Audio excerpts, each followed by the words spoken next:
ਸਤਿ ਸ੍ਰੀ ਅਕਾਲ। News 18 Punjab Haryana Himachal ਦੇਖ ਰਹੇ ਹੋ। ਗੌਰਵ ਸ਼ੁਕਲਾ ਮੈਂ ਹਾਂ ਤੁਹਾਡੇ ਨਾਲ ਤੇ ਹਾਜ਼ਰ ਹਾਂ ਖਬਰਾਂ ਦਾ ਪ੍ਰਾਈਮ ਟਾਈਮ ਲੈ ਕੇ। ਪ੍ਰਾਈਮ ਟਾਈਮ ਦੇ ਵਿੱਚ ਅੱਜ ਗੱਲ ਨੀਤੀ ਦੀ, ਨਵੀਂ ਸ਼ਰਾਬ ਨੀਤੀ ਦੀ, ਤੇ ਜਿਸ ਦੇ ਉੱਤੇ ਦਿੱਲੀ ਤੋਂ ਬਾਅਦ ਹੁਣ ਪੰਜਾਬ ਦੇ ਵਿੱਚ ਵੀ ਸਿਆਸੀ ਸ਼ੋਰ ਸੁਣਨ ਨੂੰ ਮਿਲ ਰਿਹਾ ਹੈ। ਦਰਅਸਲ ਪੰਜਾਬ ਦੇ ਵਿੱਚ ਨਵੀਂ ਬਣੀ ਆਮ ਆਦਮੀ ਪਾਰਟੀ ਦੀ ਸਰਕਾਰ ਨੇ ਨਵੀਂ ਐਕਸਾਈਜ਼ ਪਾਲਿਸੀ ਲਿਆਂਦੀ ਅਤੇ ਦਾਅਵਾ ਕੀਤਾ ਕਿ ਪੰਜਾਬ ਦੇ ਵਿੱਚ ਸ਼ਰਾਬ ਚੰਡੀਗੜ੍ਹ ਤੇ ਹਰਿਆਣਾ ਤੋਂ ਵੀ ਸਸਤੀ ਹੋਈ ਹੈ ਤੇ ਪੰਜਾਬ ਦੇ ਖਜ਼ਾਨੇ ਦੇ ਵਿੱਚ ਵੀ ਵੱਧ ਰੈਵਨਿਊ ਆਏਗਾ ਜੋ ਟੀਚਾ ਰੱਖਿਆ ਗਿਆ। ਪਰ ਹੁਣ ਵਿਰੋਧੀ ਖਾਸ ਤੌਰ ਤੇ ਅਕਾਲੀ ਦਲ ਨੇ ਐਕਸਾਈਜ਼ ਨੀਤੀ ਦੇ ਉੱਤੇ ਸਵਾਲ ਖੜੇ ਕੀਤੇ ਨੇ ਅਤੇ ਮੋਰਚਾ ਖੋਲਿਆ ਸਰਕਾਰ ਦੇ ਖਿਲਾਫ। ਇਲਜ਼ਾਮ ਨੇ ਕਿ 5 ਮਹੀਨੇ ਦੇ ਵਿੱਚ 500 ਕਰੋੜ ਰੁਪਏ ਦਾ ਘੁਟਾਲਾ ਹੋਇਆ ਹੈ ਇਸ ਸ਼ਰਾਬ ਨੀਤੀ ਦੀ ਵਜ੍ਹਾ ਦੇ ਨਾਲ। ਹੁਣ ਸਵਾਲ ਹੈ ਕਿ ਅਕਾਲੀ ਦਲ ਦੇ ਵੱਲੋਂ ਜਿਹੜੇ 500 ਕਰੋੜ ਦੇ ਘੁਟਾਲੇ ਦੇ ਇਲਜ਼ਾਮ ਲਗਾਏ ਜਾ ਰਹੇ ਨੇ, ਇਹਨਾਂ ਦਾ ਆਧਾਰ ਕੀ ਹੈ? ਕਿਉਂਕਿ ਜ਼ਿਕਰ ਹੋ ਰਿਹਾ ਕਿ ਦਿੱਲੀ ਵਾਲੀ ਜਿਹੜੀ ਪਾਲਿਸੀ ਸੀ ਉਸ ਦੀ ਤਰ੍ਹਾਂ ਹੀ ਪੰਜਾਬ ਵਾਲੀ ਪਾਲਿਸੀ ਤਿਆਰ ਕੀਤੀ ਗਈ ਹੈ। ਦਿੱਲੀ ਵਾਲੀ ਪਾਲਿਸੀ ਨੂੰ ਲੈ ਕੇ ਬਹੁਤ ਸਵਾਲ ਨੇ। ਇਸ ਸਮੇਂ ਬਹੁਤ ਬਵਾਲ ਸਿਆਸਤ ਦੇ ਵਿੱਚ ਦਿੱਲੀ ਦੇ ਮੁੱਦੇ ਤੋਂ ਵੀ ਨਜ਼ਰ ਆ ਰਿਹਾ ਹੈ ਤੇ ਸਵਾਲ ਇਹ ਵੀ ਹੈ ਕਿ ਪੰਜਾਬ ਵਾਲੀ ਐਕਸਾਈਜ਼ ਪਾਲਿਸੀ ਦਿੱਲੀ ਵਾਲਿਆਂ ਨੇ ਹੀ ਤਿਆਰ ਕੀਤੀ ਸੀ, ਜੋ ਇਲਜ਼ਾਮ ਸੁਖਬੀਰ ਬਾਦਲ ਲਗਾਉਂਦੇ ਨਜ਼ਰ ਆਏ। ਅੱਜ ਚਰਚਾ ਇਸ ਮੁੱਦੇ ਉੱਤੇ ਹੀ ਕਿ ਨਵੀਂ ਪਾਲਿਸੀ ਦੇ ਵਿੱਚ ਵਿਰੋਧੀਆਂ ਨੂੰ ਨੁਕਸ ਕਿਉਂ ਅਤੇ ਕੀ ਨਜ਼ਰ ਆ ਰਿਹਾ ਹੈ ਤੇ ਕਿਉਂ ਹੈ ਸ਼ਰਾਬ ਨੀਤੀ ਦੇ ਉੱਤੇ ਸ਼ੋਰ।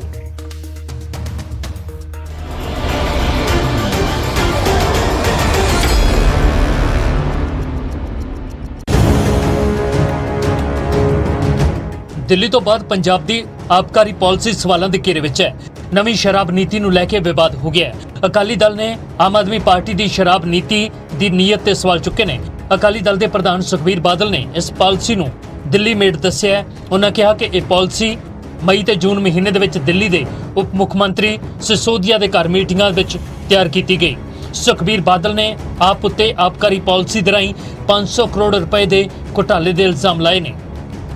500 ਕਰੋੜ ਦਾ ਸੇਮ ਪਾਲਿਸੀ ਡਿੱਟੋ ਤੁਸੀਂ ਪੰਜਾਬ ਦੀ ਪਾਲਿਸੀ ਰੱਖ ਲਓ ਤੇ ਦਿੱਲੀ ਦੇ ਰੱਖ ਲਓ। ਸੇਮ ਬੰਦਿਆਂ ਨੇ ਪਾਲਿਸੀ ਬਣਾਈ, ਸਿਸੋਦੀਆ ਦੇ ਆਪਣੀ ਟੀਮ ਨੇ ਸੇਮ ਪਾਲਿਸੀ ਬਣੀ, ਇੱਕੋ ਹੀ ਤਰੀਕੇ ਨਾਲ ਪੈਸਾ 500 ਕਰੋੜ ਇਕੱਠਣ ਦਾ ਸਕੀਮ ਬਣਾਇਆ। ਉੱਥੇ ਵੀ ਦਿੱਲੀ ਉਹੀ ਬੰਦੇ, ਅਮਨ ਢੱਲ ਜਿਹਦਾ FCBI ਦਾ ਕੇਸ ਉਹ ਹੀ ਇੱਥੇ ਹੈ, ਉਵੇਂ ਅਨੰਤ ਮਾਈਨ ਆ ਸਾਰੇ ਬੰਦੇ ਆ। ਅਕਾਲੀ ਦਲ ਨੇ ਦਿੱਲੀ ਦੀ ਤਰਜ਼ ਉੱਤੇ ਪੰਜਾਬ ਦੀ ਸ਼ਰਾਬ ਪਾਲਿਸੀ ਦੀ CBI ਤੇ ED ਤੋਂ ਜਾਂਚ ਕਰਵਾਉਣ ਦੀ ਮੰਗ ਕੀਤੀ ਹੈ। ਸੁਖਬੀਰ ਬਾਦਲ ਨੇ ਮੰਗ ਕੀਤੀ ਕਿ ਆਪ ਲੀਡਰਾਂ ਦੇ ਫੋਨ ਦਾ ਡਾਟਾ ਸੀਲ ਕੀਤਾ ਜਾਵੇ ਅਤੇ ਇਸ ਸੰਬੰਧੀ ਉਹ ਪੰਜਾਬ ਦੇ ਰਾਜਪਾਲ ਦੇ ਨਾਲ ਮੁਲਾਕਾਤ ਵੀ ਕਰਨਗੇ। ਸ਼੍ਰੋਮਣੀ ਅਕਾਲੀ ਦਲ ਡਿਮਾਂਡਸ ਕਿ ਜਿਵੇਂ ਦਿੱਲੀ CBI ਇਨਕੁਆਇਰੀ ਕੀਤੀ ਗਈ ਹੈ, ਇਹਦੀ CBI ਇਨਕੁਆਇਰੀ ਕੀਤੀ ਜਾਏ, ਇਨਫੋਰਸਮੈਂਟ ਡਾਇਰੈਕਟਰ ਦੀ ਇਨਕੁਆਇਰੀ ਕੀਤੀ ਜਾਏ। ਸਾਰੇ ਇਮੀਡੀਏਟਲੀ ਸਾਰੇ ਅਫਸਰਾਂ ਦੇ, ਸਾਰੇ ਇਹਨਾਂ ਲੀਡਰਾਂ ਦੇ ਨਾਂ ਜਿਹੜੇ ਲੱਤੇ ਆ, ਸਾਰਿਆਂ ਦੇ ਫੋਨ ਲੋਕੇਸ਼ਨਸ, ਫੋਨ ਡੇਟਾ ਸਾਰਾ ਸੀਲ ਕੀਤਾ ਜਾਏ। CCTV ਕੈਮਰੇ ਸੀਲ ਕੀਤੇ ਜਾਣ ਤੇ ਇਮੀਡੀਏਟਲੀ ਅਰੈਸਟ ਕੀਤੇ ਜਾਣ। ਜਦਕਿ ਸੁਖਬੀਰ ਦੇ ਵਾਰ ਤੇ ਆਪਨੇ ਪਲਟਵਾਰ ਕੀਤਾ ਹੈ। ਆਮ ਆਦਮੀ ਪਾਰਟੀ ਦੇ ਬੁਲਾਰੇ ਮਲਵਿੰਦਰ ਕੰਗ ਨੇ ਅਕਾਲੀ ਦਲ ਤੇ ਨਿੱਜੀ ਠੇਕੇਦਾਰਾਂ ਨੂੰ ਫਾਇਦਾ ਪਹੁੰਚਾਉਣ ਦੇ ਇਲਜ਼ਾਮ ਲਾਏ ਨੇ। ਮੇਰਾ ਇਹਨਾਂ ਨੂੰ ਸਵਾਲ ਹੈ ਕਿ ਜਿਹੜੇ ਪ੍ਰਾਈਵੇਟ ਸ਼ਰਾਬ ਠੇਕੇਦਾਰ ਪੰਜਾਬ 'ਚ ਅਮੀਰ ਹੋ ਗਏ ਤੇ ਪੰਜਾਬ ਦੀ ਐਕਸਾਈਜ਼, ਪੰਜਾਬ ਦੇ ਖਜ਼ਾਨੇ ਨੂੰ ਐਕਸਾਈਜ਼ ਪਾਲਿਸੀ ਦੇ ਰਾਹੀਂ ਕਰੋੜਾਂ ਦਾ ਚੂਨਾ ਲੱਗਿਆ, ਉਹਦੇ ਲਈ ਜ਼ਿੰਮੇਵਾਰ ਕੌਣ ਹੈ? ਪੰਜਾਬ ਦੇ ਐਕਸਾਈਜ਼ ਡਿਪਾਰਟਮੈਂਟ ਨੂੰ ਹੁਣ ਤੱਕ 6000 ਕਰੋੜ ਰੁਪਏ ਦੀ ਆਮਦਨ ਹੁੰਦੀ ਸੀ, ਉਹ 9000 ਤੋਂ ਵੱਧ ਟੱਪ ਰਹੀ ਹੈ। ਪੰਜਾਬ 'ਚ ਇਲੀਗਲ ਸ਼ਰਾਬ ਜਿਹੜੀ ਬਾਕੀ ਸੂਬਿਆਂ 'ਚ ਆਲੇ ਦੁਆਲਿਓਂ ਜਿਹੜੀ ਲਿਆਈ ਜਾਂਦੀ ਸੀ, ਵੇਚੀ ਜਾਂਦੀ ਸੀ, ਉਹ ਤੇ ਲਗਾਮ ਲੱਗੀ ਹੈ। ਬੀਤੇ ਦਿਨੀ ਦਿੱਲੀ ਦੇ ਉਪ ਮੁੱਖ ਮੰਤਰੀ ਮਨੀਸ਼ ਸਿਸੋਦੀਆ ਦੇ ਘਰ ਐਕਸਾਈਜ਼ ਪਾਲਿਸੀ ਨੂੰ ਲੈ ਕੇ CBI ਨੇ ਰੇਡ ਕੀਤੀ ਸੀ, ਜਿਸ ਤੋਂ ਬਾਅਦ ਪੰਜਾਬ ਦੀ ਨਵੀਂ ਸ਼ਰਾਬ ਪਾਲਿਸੀ ਤੇ ਵੀ ਸਵਾਲ ਉੱਠ ਰਹੇ ਨੇ ਅਤੇ ਅਕਾਲੀ ਦਲ ਦੇ ਸਣੇ ਕਾਂਗਰਸ ਇਸ ਪਾਲਿਸੀ ਦੀ CBI ਤੋਂ ਜਾਂਚ ਕਰਵਾਉਣ ਦੀ ਮੰਗ ਕਰ ਰਹੇ ਨੇ। Bureau report, news 18।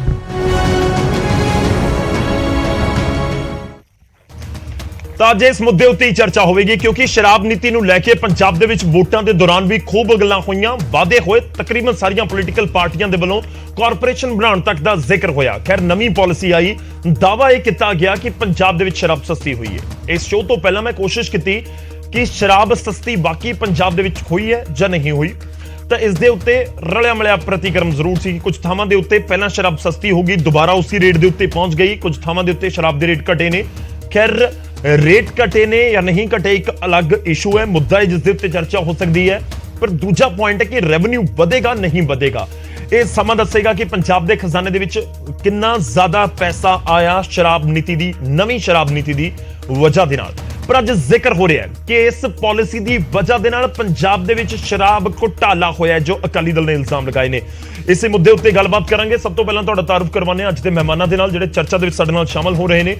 ਸਾਡੇ ਨਾਲ ਅਰਸ਼ਪ੍ਰੀਤ ਖਡਿਆਲ ਜੀ ਜੁੜ ਰਹੇ ਨੇ, ਕਾਂਗਰਸ ਨੂੰ ਰਿਪਰੈਜ਼ੈਂਟ ਕਰਨਗੇ। ਖਡਿਆਲ ਸਾਹਿਬ ਬਹੁਤ-ਬਹੁਤ ਸਵਾਗਤ ਹੈ। ਸਾਡੇ ਨਾਲ ਚਰਨਜੀਤ ਬਰਾੜ ਜੀ ਜੁੜ ਰਹੇ ਨੇ, ਸ਼੍ਰੋਮਣੀ ਅਕਾਲੀ ਦਲ ਨੂੰ ਰਿਪਰੈਜ਼ੈਂਟ ਕਰਨਗੇ। ਬਰਾੜ ਸਾਹਿਬ ਬਹੁਤ-ਬਹੁਤ ਸਵਾਗਤ ਹੈ। ਸਾਡੇ ਨਾਲ ਅਨਿਲ ਸਰੀਨ ਸਾਹਿਬ ਜੁੜ ਰਹੇ ਨੇ, ਭਾਰਤੀ ਜਨਤਾ ਪਾਰਟੀ ਨੂੰ, ਬੀਜੇਪੀ ਨੂੰ ਰਿਪਰੈਜ਼ੈਂਟ ਕਰਨਗੇ। ਸਰੀਨ ਸਾਹਿਬ ਬਹੁਤ-ਬਹੁਤ ਸਵਾਗਤ ਹੈ। ਮੈਂ ਚਰਚਾ ਦੀ ਸ਼ੁਰੂਆਤ ਦੇ ਵਿੱਚ ਦੱਸ ਦਵਾਂ ਕਿ ਆਮ ਆਦਮੀ ਪਾਰਟੀ ਨੇ ਆਪਣਾ ਨੁਮਾਇੰਦਾ ਅੱਜ ਦੀ ਚਰਚਾ ਦੇ ਵਿੱਚ ਸ਼ਾਮਲ ਹੋਣ ਦੇ ਲਈ ਨਹੀਂ ਭੇਜਿਆ। ਇਸ ਚਰਚਾ ਦੇ ਲਈ ਅਸੀਂ ਉਹਨਾਂ ਤੱਕ ਪਹੁੰਚ ਕੀਤੀ ਸੀ, ਪਰ ਉਹਨਾਂ ਨੇ ਇਸ ਚਰਚਾ ਦੇ ਵਿੱਚ ਸ਼ਾਮਲ ਹੋਣ ਦੇ ਲਈ ਆਪਣਾ ਨੁਮਾਇੰਦਾ ਨਹੀਂ ਭੇਜਿਆ।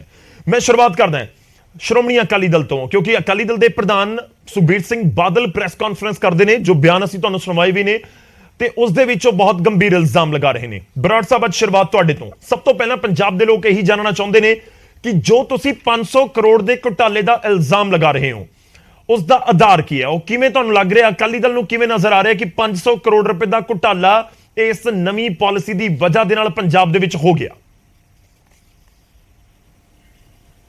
ਦੇਖੋ ਗੌਰਵ, ਸਭ ਤੋਂ ਪਹਿਲਾਂ ਤਾਂ ਬੜੀ ਡਿਟੇਲ ਦੇ ਵਿੱਚ ਪ੍ਰੈਸ ਕਾਨਫਰੰਸ ਵਿੱਚ ਦੱਸਿਆ, ਮੈਂ ਦੁਬਾਰਾ ਰਿਪੀਟ ਕਰ ਦਿੰਦਾ ਕਿ ਸਭ ਤੋਂ ਪਹਿਲਾਂ ਤਾਂ ਜਿਹੜੀ ਪਾਲਿਸੀ ਸਿਸੋਦੀਆ ਸਾਹਿਬ ਨੇ ਦਿੱਲੀ 'ਚ ਬਣਾਈ ਸੀ, ਜਿਹਦੇ 'ਚ ਸੀਬੀਆਈ ਨੇ ਕੇਸ ਰਜਿਸਟਰਡ ਕੀਤਾ ਤੇ ਸਾਰਾ ਕੁਝ ਤੁਹਾਡੇ ਸਾਹਮਣੇ ਆਇਆ, ਉਹੀ ਪਾਲਿਸੀ ਤੇ ਉਹੀ ਸਿਸੋਦੀਆ ਸਾਹਿਬ ਦੀ ਚੇਅਰਮੈਨਸ਼ਿਪ ਥੱਲੇ ਪੰਜਾਬ 'ਚ ਬਣੀ ਹੈ। ਸਭ ਤੋਂ ਪਹਿਲਾ ਪੁਆਇੰਟ ਸੀ ਕਿ ਮੈਨੂਫੈਕਚਰਰ ਸਿਰਫ ਇੱਕ ਸੇਲ ਦਾ ਲਾਇਸੈਂਸ ਲੈ ਸਕਦਾ ਹੈ ਪੰਜਾਬ 'ਚ। ਇਹ ਪੰਜਾਬ ਦੀ ਪਾਲਿਸੀ ਹੈ ਤੇ ਇਹੀ ਦਿੱਲੀ ਦੀ ਹੈ। ਫਿਰ ਜਿਹੜਾ ਲਾਇਸੈਂਸ ਮੈਨੂਫੈਕਚਰਰ ਕੋਲੇ ਕੋਈ ਲਾਇਸੈਂਸ ਹੋਣਾ ਨਹੀਂ ਚਾਹੀਦਾ, ਇਹੀ ਪੰਜਾਬ 'ਚ ਕੀਤਾ, ਇਹੀ ਦਿੱਲੀ 'ਚ ਕੀਤਾ। ਰਿਟੇਲ ਜਿਹੜੀ ਹੈ ਪੰਜਾਬ ਦੇ ਵਿੱਚ ਨਹੀਂ ਕਰ ਸਕਦੀਆਂ ਕੰਪਨੀਆਂ ਜਾਂ L1, ਇਹੀ ਦਿੱਲੀ 'ਚ, ਇਹੀ ਪੰਜਾਬ 'ਚ ਹੈ।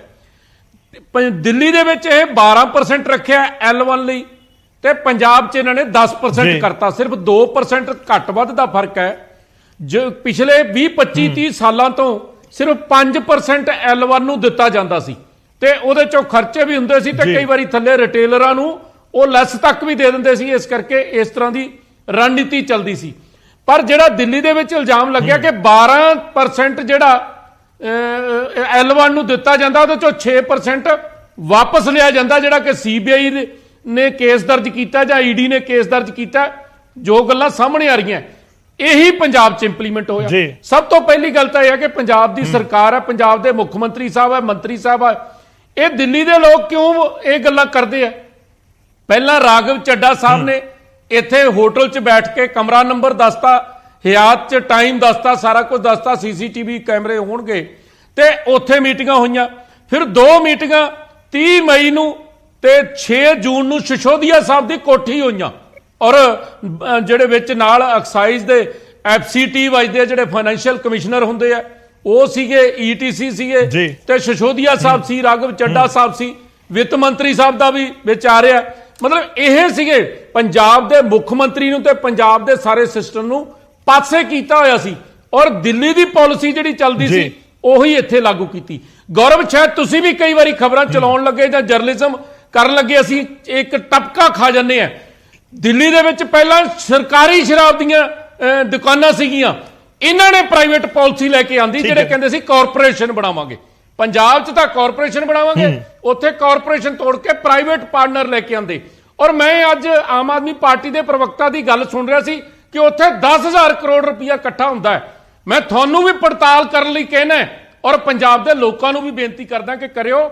ਇਹਨਾਂ ਨੇ ਟਾਰਗੇਟ 10,000 ਕਰੋੜ ਦਾ ਰੱਖਿਆ ਔਰ ਇੱਕ ਵਾਰੀ ਵੱਧ ਤੋਂ ਵੱਧ 5200 ਕਰੋੜ ਇਕੱਠਾ ਹੋਇਆ ਸੀ। ਤੇ ਜਦੋਂ ਇਹਨਾਂ ਨੇ ਇਹ ਨੀਤੀਆਂ ਬਣਾਈਆਂ ਉਦੋਂ ਪਹਿਲਾਂ 6500 ਕਰੋੜ ਇਕੱਠਾ ਹੁੰਦਾ ਸੀ ਤੇ ਪਿਛਲੇ ਵਾਰੀ ਦਾ ਗੌਰਵ ਜੀ ਤੁਸੀਂ ਹੈਰਾਨ ਹੋ ਜਾਓਗੇ, ਕੁੱਲ 4000 ਕਰੋੜ ਰੁਪਇਆ ਇਕੱਠਾ ਹੋਇਆ 10,000 ਦੇ ਮੁਕਾਬਲੇ। ਪੰਜਾਬ ਦਾ ਉਹ ਦੱਸ ਰਹੇ ਸੀ ਕਿ 6000 ਕਰੋੜ ਸੀ ਪਿਛਲੇ ਸਾਲ ਦਾ। ਇਹ ਵੀ ਗਲਤ ਬਿਆਨ ਕੀਤਾ। ਤੁਸੀਂ ਫਿਗਰਾਂ ਦੀ ਦੇਖੋ ਕਿਵੇਂ ਉਲਟਫੇਰ ਕਰਦੇ ਆ। ਪੰਜਾਬ ਦਾ 6000 ਦੱਸ ਰਹੇ ਸੀ ਆਮ ਆਦਮੀ ਪਾਰਟੀ ਦੇ ਪ੍ਰਵਕਤਾ, 7400 ਕਰੋੜ ਪਿਛਲੇ ਸਾਲ ਦਾ ਰੈਵਨਿਊ ਸੀ। ਹੁਣ ਇਹਨਾਂ ਨੇ 9600 ਕਰੋੜ ਰੱਖਿਆ।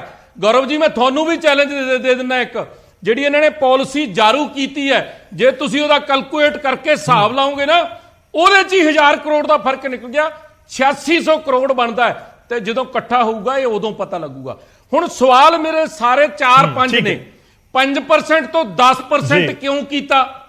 ਗੌਰਵ ਜੀ 1 ਮਿੰਟ ਪੂਰੀ ਗੱਲ ਹੋ ਲੈਣ ਦਿਓ, ਕਿਉਂਕਿ ਇੱਕੋ ਵਾਰੀ 'ਚ ਲੋਕਾਂ ਦੇ ਸਮਝ ਕਰ ਲਓ, ਕੰਪਲੀਟ ਕਰ ਲਓ। 5% ਤੋਂ 10% ਕਿਉਂ ਕੀਤਾ, ਇਹਦਾ ਜਵਾਬ ਦੇ ਦਿਓ। 750 ਗਰੁੱਪ ਹੁੰਦੇ ਸੀ ਪੰਜਾਬ 'ਚ ਸ਼ਰਾਬ ਦੇ, ਇਹਨਾਂ ਨੇ 177 ਗਰੁੱਪ ਕਰਤੇ। ਮੋਨੋਪੋਲੀ ਵਧਾਉਣੀ ਚਾਹੀਦੀ ਹੈ ਕਿ ਲੋਕਾਂ ਨੂੰ ਵੱਧ ਮੌਕਾ ਮਿਲਣਾ ਚਾਹੀਦਾ? 750 ਦੀ ਥਾਂ ਤੇ 177 ਕਿਉਂ ਕੀਤੇ? 80 L1 ਹੁੰਦੇ ਸੀ ਪੰਜਾਬ ਦੇ ਵਿੱਚ, ਭਾਵੇਂ ਪਿਛਲੀ ਕਾਂਗਰਸ ਦੀ ਸਰਕਾਰ ਦਾ ਹੀ ਡਾਟਾ ਪਿਛਲੇ ਸਾਲ ਦਾ ਆਪਾਂ ਚੱਕੀਏ, 80 L1 ਸੀ। ਹੁਣ ਇਹਨਾਂ ਨੇ 7 ਦਿੱਤੇ ਆ, ਤੇ ਉਹਨਾਂ 7 ਚੋਂ ਜਿਹੜਾ ਇੱਕ CBI ਕੇਸ ਦੇ ਵਿੱਚ ਜਿਹੜਾ ਅਮਨ ਢੱਲ ਫਸਿਆ ਉਹ, ਤੇ ਦੂਜਾ ਅਨੰਤ ਵਾਈਨਸ, ਇਹਨਾਂ ਕੋਲੇ 80% ਕੰਮ ਕੱਲੀਆਂ 2 ਡਿਸਟਿਲਰੀਆਂ ਕੋਲੇ ਆ। ਚਲੋ ਇਹ ਵੀ ਹੋ ਗਿਆ। ਅਨੰਤ ਵਾਈਨਸ ਦਾ ਜਿਹੜਾ ਇੱਕ ਹੋਰ ਵੱਡਾ ਖੁਲਾਸਾ ਸਾਹਮਣੇ ਆਇਆ, ਜਦੋਂ ਇਹਨਾਂ ਨੇ L1 ਅਪਲਾਈ ਕੀਤਾ ਤੇ ਇਹਨਾਂ ਦੀ ਸ਼ਿਕਾਇਤ ਪਹੁੰਚ ਗਈ ਡਿਪਾਰਟਮੈਂਟ ਕੋਲੇ ਕਿ ਯੂਪੀ ਤੋਂ ਤੇ ਹਰਿਆਣੇ ਤੋਂ ਇਹ ਬਲੈਕ ਲਿਸਟਡ ਹੈ, ਇਹਨਾਂ ਨੂੰ ਨਾ ਦਿੱਤਾ ਜਾਵੇ। ਸਰਕਾਰ ਨੇ ਸ਼ੋਕਾਜ ਨੋਟਿਸ ਦਿੱਤਾ। ਨੋਟਿਸ ਦੇਣ ਤੋਂ ਬਾਅਦ ਕੀ ਹੇਠਾਂ ਉੱਤੇ ਹੋਇਆ, ਇਹਨੂੰ L1 ਵੀ ਜਾਰੀ ਕਰਤਾ, ਔਰ ਇਹਨਾਂ ਕੋਲੇ ਉਹ ਗਰੁੱਪ ਨੇ ਜਿਹੜੇ 80% ਦੇ ਵਿੱਚ ਦਾਰੂ ਜਿਹੜੀ ਹੈ ਸ਼ੁਮਾਰ ਹੁੰਦੀ ਹੈ। ਔਰ ਚੌਥਾ ਤੇ ਪੰਜਵਾਂ ਘਪਲਾ ਜਿਹੜਾ ਵੱਡਾ ਹੈ, ਇਹ ਜਿਹੜੀਆਂ ਦੋਨੋਂ ਤਿੰਨੋਂ ਕੰਪਨੀਆਂ ਨੇ, ਇਹਨਾਂ ਦੇ ਥਰੂ ਜਿਹੜਾ ਇੱਕ ਵੱਡਾ, ਅੱਜ ਤੋਂ ਪਹਿਲਾਂ ਸ਼ਬਦ ਨਹੀਂ ਆਇਆ, ਮੈਂ ਹੁਣੇ ਜਦੋਂ ਪੜਤਾਲ ਕੀਤੀ ਪਤਾ ਲੱਗਿਆ, ਐਕਸ ਡਿਸਟਿਲਰੀ ਪ੍ਰਾਈਸ ਹੁੰਦੀ ਹੈ, ਇਹ ਪਿਛਲੇ ਕਈ ਸਾਲਾਂ ਦੀ ਕਦੇ ਨਹੀਂ ਸੀ ਵਧੀ। ਔਰ ਹੈਰਾਨ ਹੋ ਜਾਓਗੇ ਗੌਰਵ ਜੀ ਕਿ 300 ਤੋਂ 500 ਰੁਪਏ ਪੇਟੀ ਵਧੀ ਹੈ। ਜੇ 300 ਜਾਂ 500 ਰੁਪਏ ਪੇਟੀ ਡਿਸਟਿਲਰੀ ਚੋਂ ਨਿਕਲਣ ਲਈ ਇੱਕੇਦਮ ਹੀ ਇਹਨਾਂ ਦੇ ਆਉਣ ਤੋਂ ਬਾਅਦ ਰੇਟ ਵਧਾਉਣਾ ਪੈ ਗਿਆ, ਕੀ ਉਹ ਪਿਛਲੇ ਸਾਲਾਂ ਦੇ ਘਰੋਂ ਪਾ ਕੇ ਦੇ ਰਹੇ ਸੀ ਪੈਸੇ? ਨਹੀਂ, ਇਹਦੇ 'ਚ ਵੀ ਕੁਛ ਨਾ ਕੁਛ ਹੇਠ ਉੱਤਾ ਲੈਣ ਦੇਣ ਹੋਇਆ, ਕਿਉਂਕਿ ਇਹਦਾ ਵੀ ਦਿੱਲੀ ਲੈਣ ਦੇਣ ਹੋਇਆ ਸਾਰਾ ਕੁਝ। ਮੈਂ ਇੱਕ ਬੇਨਤੀ ਕਰਦਿਆਂ ਕਿ ਇਹ ਸਾਰੇ ਸਵਾਲ ਨੇ, ਵੱਡੇ ਵੱਡੇ ਸਵਾਲ ਨੇ, ਤੇ ਇਹਨਾਂ ਦੇ ਪਿੱਛੇ ਕੀ ਵੱਡੇ ਕਾਰਨ ਨੇ? ਪੰਜਾਬ ਦੀਆਂ ਡਿਸਟਿਲਰੀਆਂ ਵਾਲੇ ਰੇਟ ਵਧਾਉਣ ਦੀ ਬੇਨਤੀ ਕਰਦੇ ਆ, ਨਹੀਂ ਪ੍ਰਵਾਨ ਹੁੰਦੀ। ਸੀਗ੍ਰਾਮ ਤੇ USL ਦੇ ਜਿਹੜੇ ਹੈਗੇ ਆ 300 ਤੋਂ 500, ਔਰ ਜਿਹੜੇ 10-10 15-15 ਹਜ਼ਾਰ ਪੇਟੀਆਂ ਵਾਲੇ ਆ ਉਹਨਾਂ 'ਚ 2-2 ਹਜ਼ਾਰ ਰੁਪਇਆ ਪੇਟੀ ਦਾ ਵੀ ਵਧਿਆ। ਤੇ ਜੇ ਇੱਕੇਦਮ ਇਹਨੇ ਰੇਟ ਵਧਿਆ ਤੇ ਉਹ ਪੈਸੇ ਕਿੱਥੇ ਜਾ ਰਹੇ ਆ? ਇਸ ਕਰਕੇ ਬੜਾ ਵੱਡਾ ਘਪਲਾ ਹੈ। ਚਲੋ ਮੈਂ ਤੁਹਾਡੇ ਕੋਲ ਵਾਪਸ ਆਉਣਾ, ਬੜੀ ਤਫਸੀਲ ਨਾਲ ਗੱਲ ਰੱਖੀ ਹੈ। ਮੇਰੀ ਪੰਜਾਬ ਦੇ ਮੰਤਰੀਆਂ ਨੂੰ ਬੇਨਤੀ ਹੈ ਕਿ ਕਿਰਪਾ ਕਰਕੇ ਪੰਜਾਬ ਦਾ ਕੰਮ ਆਪਦੇ ਹੱਥ 'ਚ ਲਓ, ਔਰ ਦਿੱਲੀ ਵਾਲੇ ਜਿਹੜੇ ਸਾਰਾ ਕੁਝ ਨਹੀਂ, ਬਰਾੜ ਸਾਹਿਬ ਨੇ ਇੱਕ ਛੋਟਾ ਜਿਹਾ ਸਵਾਲ, ਮੈਂ ਇੱਕ ਛੋਟਾ ਜਿਹਾ ਸਵਾਲ, ਦੇਖੋ ਪੰਜਾਬ ਲੁੱਟਿਆ ਨਹੀਂ ਜਾਣਾ ਚਾਹੀਦਾ। ਮੈਂ ਖੜਿਆਲ ਸਾਹਿਬ ਔਰ ਸਰੀਨ ਸਾਹਿਬ ਦਾ ਰੁਖ ਕਰਾਂ, ਪਰ ਉਸ ਤੋਂ ਪਹਿਲਾਂ ਤੁਸੀਂ ਇਹ ਵੀ ਕਲੀਅਰ ਕਰ ਦਿਓ ਕਿ ਅਕਾਲੀ ਦਲ ਨੂੰ ਇਸ ਗੱਲ ਤੋਂ ਪ੍ਰੋਬਲਮ ਹੈ, ਜੇਕਰ ਜੋ ਤੁਸੀਂ ਇਲਜ਼ਾਮ ਲਗਾ ਰਹੇ ਹੋ ਕਿ ਦਿੱਲੀ ਵਾਲੀ ਨੀਤੀ ਹੈ। ਆਮ ਤੌਰ ਤੇ ਜੇ ਮੈਨੂੰ ਯਾਦ ਹੈ ਤਾਂ Navjot Singh Sidhu all over India ਘੁੰਮਦੇ ਨੇ, ਉਸ ਤੋਂ ਬਾਅਦ ਉਹਨਾਂ ਨੇ ਇੱਕ ਪਾਲਿਸੀ ਤਿਆਰ ਕੀਤੀ ਜਾਂ ਜ਼ਿਕਰ ਕੀਤਾ ਕਿ ਇਸ ਤਰੀਕੇ ਨਾਲ ਤਮਿਲਨਾਡੂ ਬਹੁਤ ਵਧੀਆ ਕਰ ਰਿਹਾ ਹੈ ਰੇਤੇ ਵਾਲੇ ਮਾਮਲੇ ਦੇ ਵਿੱਚ ਜਾਂ ਐਕਸਾਈਜ਼ ਪਾਲਿਸੀ ਨੂੰ ਲੈ ਕੇ। ਤੁਹਾਨੂੰ ਕਿਸ ਦੇ ਉੱਪਰ ਇਤਰਾਜ਼ ਹੈ? ਤੁਹਾਨੂੰ ਦਿੱਲੀ ਵਾਲੀ ਪਾਲਿਸੀ ਤੇ ਇਤਰਾਜ਼ ਹੈ ਕਿ ਦਿੱਲੀ ਦੀ ਤਰਜ਼ ਦੇ ਉੱਤੇ ਪੰਜਾਬ ਦੇ ਵਿੱਚ ਆ ਗਈ ਪਾਲਿਸੀ? ਦੇਖੋ, ਦਿੱਲੀ ਦੀ ਤਰਜ਼ ਤੇ ਉੱਥੇ 12% ਲੈਂਦੇ ਆ, ਤੇ ਜਿਹੜਾ ਸ਼ਰੇਆਮ ਰੌਲਾ ਕਿ 12 ਚੋਂ 6% ਵਾਪਸ ਲੈ ਜਾਂਦਾ ਹੈ। ਇੱਥੇ ਉਹੀ ਪਾਲਿਸੀ ਲਾਗੂ ਕੀਤੀ ਕਿ 10% ਕਰਤਾ। 5 L1 ਨੂੰ ਪਹਿਲਾਂ ਹੀ ਦਿੰਦੇ ਸੀ, ਤੇ ਉੱਪਰਲਾ 5 ਜਿਹੜਾ ਉਹ ਬਾਕੀ ਦੀਆਂ ਸਟੇਟਾਂ 'ਚ ਖਰਚਿਆ ਜਾ ਰਿਹਾ। ਆਹ ਰੌਲਾ ਹੈ ਅਸਲ। ਸਾਨੂੰ ਹੋਰ ਪ੍ਰੋਬਲਮ ਕੀ ਹੈ? ਇਹ ਪੈਸਾ ਤਾਂ ਪੰਜਾਬ ਦਾ ਹੀ ਲੁੱਟਿਆ ਜਾ ਰਿਹਾ ਨਾ। ਪੰਜਾਬ ਦੇ ਹੀ ਲੋਕ ਦਾਰੂ ਪੀਣ ਵਾਲੇ ਨੇ, ਜਾਂ ਲੋਕ ਰੈਵਨਿਊ ਇਕੱਠਾ ਹੋਣਾ ਹੈ, ਤੇ ਉਹ ਖੱਬੇ ਸੱਜੇ ਦੀ ਬਾਹਰ ਹੋਣ ਜਾ ਰਿਹਾ। ਇੱਕ ਗੱਲ, ਜੇ ਪਹਿਲਾਂ 80 ਲੋਕ L1 ਦਾ ਲਾਇਸੈਂਸ ਲੈ ਕੇ ਕੰਮ ਕਰਦੇ ਸੀ, ਤੇ ਇਹ ਜਿਨ੍ਹਾਂ ਨੂੰ 2 ਲੋਕਾਂ ਨੂੰ 80% ਕੰਮ ਦੇਤਾ, ਬਾਕੀ ਦਾ 20% ਕੰਮ ਪੰਜਾਂ ਨੂੰ ਹੋਰ ਦੇਤਾ, ਕੁੱਲ 7 ਲਾਇਸੈਂਸ ਜਾਰੀ ਕੀਤੇ ਆ। ਇਹ ਫਿਰ ਇਹ ਮੋਨੋਪੋਲੀ ਨਹੀਂ ਬਣਾਉਣ ਦਾ ਤਾਂ ਹੋਰ ਕੀ ਹੈ? ਮੋਨੋਪੋਲੀ ਦਾ ਮਤਲਬ ਇਹ ਹੈਗਾ ਕਿ ਜੋ ਮਰਜ਼ੀ ਮੈਂ ਤੁਹਾਡੇ ਕੋਲ ਵਾਪਸ ਆਉਣਾ, ਮੈਂ ਹੋਰ ਥੋੜਾ ਮਾਲ ਦੇਣਾ ਦਿਓ, ਜੋ ਮਰਜ਼ੀ ਕਰੋ। ਇਸ ਕਰਕੇ ਠੀਕ ਹੈ ਬਰਾੜ ਸਾਹਿਬ, ਥੋੜੇ ਹੋਰ ਸੌਖੇ ਸ਼ਬਦਾਂ ਦੇ ਵਿੱਚ ਸਮਝਣ ਦੀ ਕੋਸ਼ਿਸ਼ ਕਰਾਂਗੇ ਤਾਂ ਕਿ ਲੋਕਾਂ ਨੂੰ ਪਤਾ ਲੱਗ ਸਕੇ। ਮੈਂ ਤੁਹਾਡੇ ਕੋਲ ਵਾਪਸ ਆਉਣਾ, ਇੱਕ ਵਾਰੀ ਮੈਂ ਸਭ ਨੂੰ ਚਰਚਾ ਦੇ ਵਿੱਚ ਸ਼ਾਮਲ ਕਰ ਲਵਾਂ। ਮੈਂ ਸਰੀਨ ਸਾਹਿਬ ਦਾ ਰੁਖ ਕਰਦਾ, ਮੈਂ ਖੜਿਆਲ ਜੀ ਫਿਰ ਤੁਹਾਡੇ ਕੋਲ ਆਉਣਾ। ਸਰੀਨ ਸਾਹਿਬ, ਬੀਜੇਪੀ ਦੇ ਉੱਤੇ ਬਹੁਤ ਇਲਜ਼ਾਮ ਇਸ ਸਮੇਂ ਆਮ ਆਦਮੀ ਪਾਰਟੀ ਦਿੱਲੀ ਦੇ ਵਿੱਚ ਲਗਾ ਰਹੀ ਹੈ, ਖਾਸ ਤੌਰ ਤੇ ਜਿਹੜੀ ਐਕਸਾਈਜ਼ ਪਾਲਿਸੀ ਨੂੰ ਲੈ ਕੇ ਐਕਸ਼ਨ ਹੋਇਆ ਉਸ ਨੂੰ ਲੈ ਕੇ।